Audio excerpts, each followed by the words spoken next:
I wanted to talk about Google's AI. They're putting Gemini into Chrome. So last week we found out that Google are not having to divest Chrome. Sorry, let me rephrase that because that was a lot of negatives. There was an antitrust suit against Google, and if they had lost it, one of the potential outcomes was they would have to sell, they'd have to divest Chrome and get rid of it, basically. That is not happening. So it looks like they've got a bit more confidence in Chrome. They know they're going to be able to continue developing it. So they have now announced Gemini inside of Chrome. So they are turning Chrome into an AI browser. So in the same way that Perplexity have Comet and that browser company has Deer, who now belongs to Atlassian, there are various companies moving into AI-powered browsers, which makes a lot of sense because we spend a huge amount of time in our web browser. So if you can move your AI to the forefront of that, that puts you in a really good position. And Chrome is, I think Chrome has, it's like 2 trillion users? Not trillion, excuse me, billion. 3.5 billion users. So almost half the world uses Chrome. So by putting Gemini into it natively, they've already got Gemini in their actual Google results, but it will appear in the browser itself.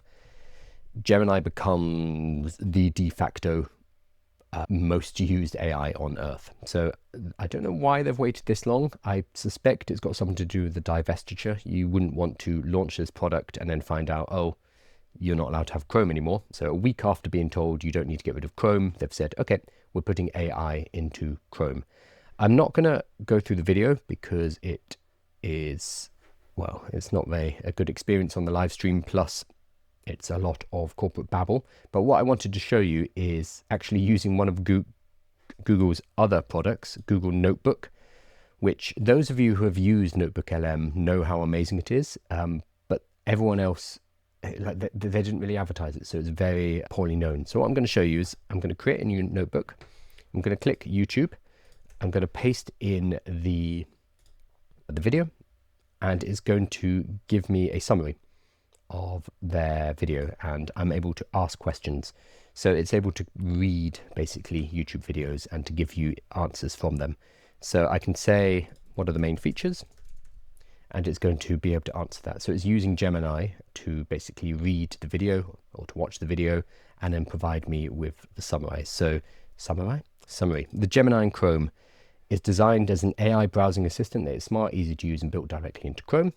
Gemini can compare and summarize information. That's fine. It works across tabs. That's really cool. So it would be able to pull information from one tab to another. Very cool. And is integrated with other Google products. So Google Sheets, Google Docs, etc. Efficiency, tasks that previously took 10 to 20 minutes can be completed by Gemini in seconds. Sure. And then complex tasks in the future. So soon it will be able to handle more complex tasks, such as being able to pick and order groceries for you. This can be done in the background while you focus on something else. So adding agent mode into Chrome directly. Very cool. It seems kind of mundane, but this is very cool. And they have some called Omnibox. Oh, the Omnibox is just this thing at the top, isn't it? So enhanced Omnibox and AI mode. Complex searching. Users can now ask longer, more complex questions and continue the conversation with follow-up questions. Contextual assistance. The Omnibox can now use the context of the page view to inform the next steps. Very cool. Interface. Answers and generated responses open up right alongside the page. So if you've used Comet by Perplexity, this is very similar. Ooh, AI-driven security and annoyance reduction. So scam protection. Chrome will expand its features to improve protection against additional scams, such as sites threatening users with fake viruses, password compromise alerts, spammy notifications, quieter permissions. So it's going to also protect us while we're online. It'd be nice if they could use it to block adverts, but they're not going to do that because they're the ones serving up the adverts. But otherwise, that would be lovely. Anyway, I kind of wanted to show off Google Notebook LM as well, because this is a really cool tool that very few people use. So that's saved me from having to actually watch the video. It gave me a summary, what's in the video. And on the right-hand side, I can generate audio overviews, a video overview. That wouldn't make any sense here, but it's useful. Mind maps, reports, and flashcards. I can also get it to quiz me.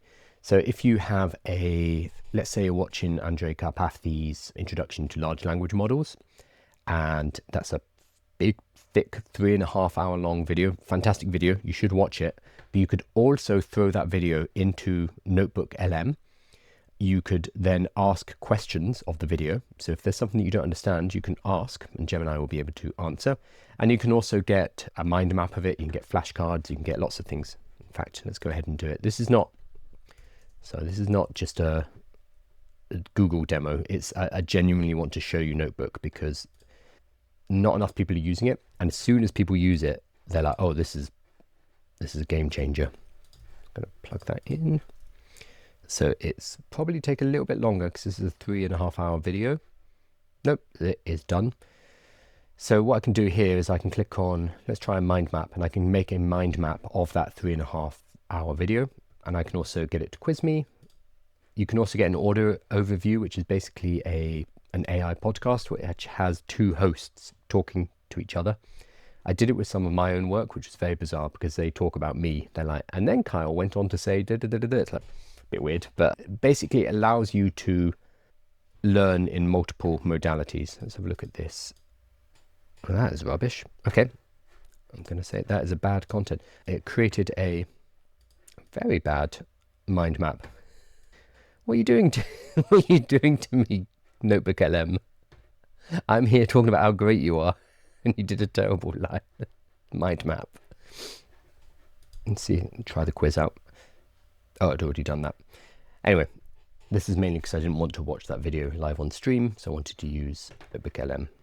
So here we go, quiz. In the pre-training stage of an LLM, what is the primary purpose of data processing step that involves removing URLs from domains associated with malware, spam, and adult content? And then it's multiple choice. So to remove all non-English websites from the training data to ensure the model is trained on high quality and diverse set of documents, to reduce the total size of the data set to make training faster, and to extract only the raw text and discard HTML markup. So that's one question. So this is going to be B, I think. That's right.